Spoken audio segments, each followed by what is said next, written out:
shortly after everything went down with Anthropic and the Department of War, and that deal disintegrated, and Hegseth designated them a supply chain risk, OpenAI, which is a competitor to Anthropic, they swooped in and they struck a deal of their own with the Pentagon. They said it had more guardrails than the Anthropic deal, and they said it had red lines, and those red lines included that the Department of War was not allowed to use OpenAI for mass domestic surveillance, to power autonomous weapons, or for high-stakes automatic decisions like a social credit system. What do you make of that? I think even Sam Altman has said it was precipitous to do the deal on Friday.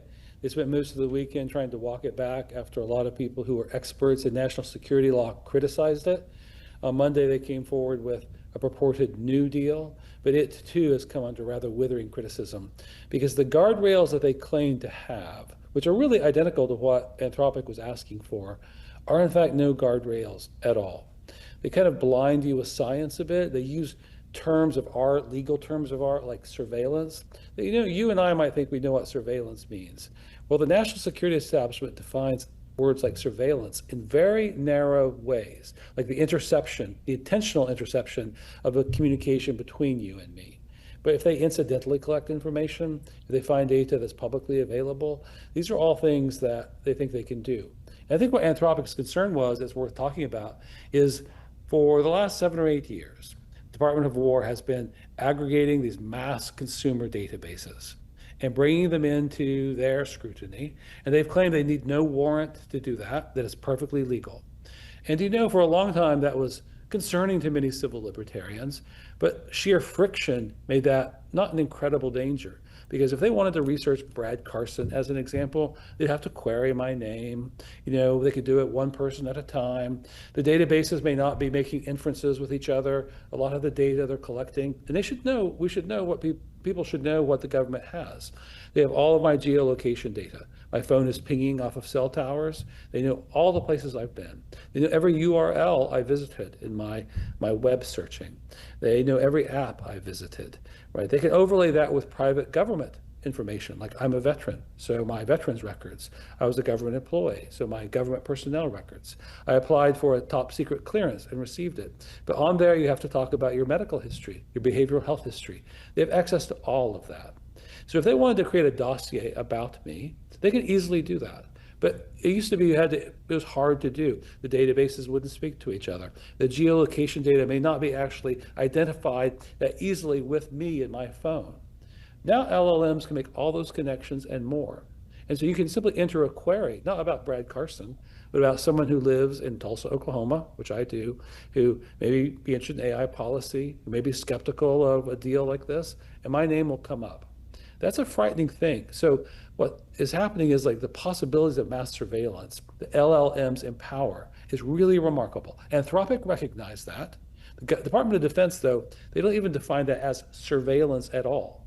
So what the red lines that OpenAI agreed to, I think everyone who understands the law recognizes that they're not any red lines at all. They're just kind of like papering over and trying to do like a public relations kind of gesture.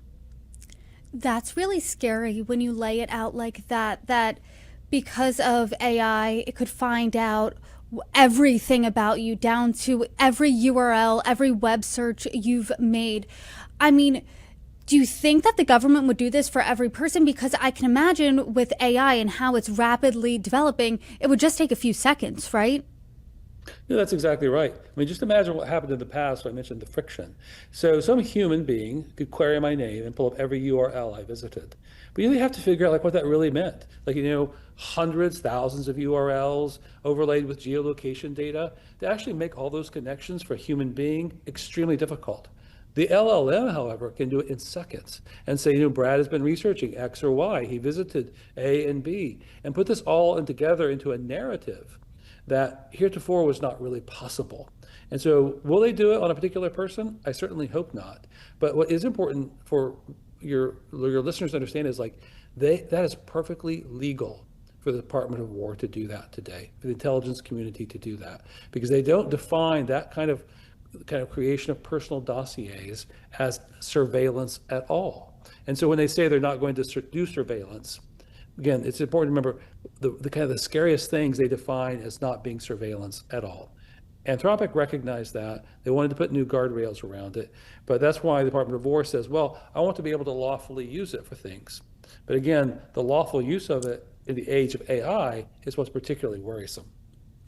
I want to read you something that OpenAI said and get your perspective on it, especially as a former general counsel for the Army. They said the department also affirmed that our services will not be used by Department of War intelligence agencies like the NSA. I mean, what do you make of that? How much weight does that have? It really makes no sense to me because first I would say, what does it mean to affirm? Are you saying it's a contract provision? If so, we'd all like to see what the contract says about that.